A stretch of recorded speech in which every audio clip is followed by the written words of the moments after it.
प्रकरणामध्ये बलात्काराला फाशी द्या, बलात्काराला रस्त्यावर आणा, लोकांच्या हाती द्या, अशा घोषणा केल्या जातात आणि एन्काउंटर करणाऱ्यांचा उदो केला जातो.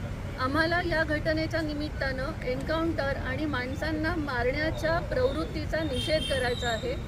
या घटनेतून आणि अनेकदा हे सिद्ध झालेलं आहे की एन्काउंटर केल्यामुळे बलात्काराच्या प्रकरणं कमी होत नाहीत, बलात्काराच्या घटना कमी होत नाहीत. फाशीसारखी, देहदंडासारखी शिक्षा दिल्यामुळे महिलांवरचे अत्याचार कमी होत नाहीत, हेच पुन्हा पुन्हा सिद्ध होत आहे. आणि म्हणून स्त्रीमुक्ती आंदोलन संपर्क समितीतर्फे आम्ही अशी शासनाकडे मागणी करतो की ह्या प्रकरणामध्येच नाही तर एकंदर स्त्रियांच्यावर होणाऱ्या लैंगिक अत्याचारामध्ये शासनाने डोळ्यात तेल घालून चौकशी केली पाहिजे. शासनाने पब्लिसिटी खेचणारी घोषणा न करता तातडीनं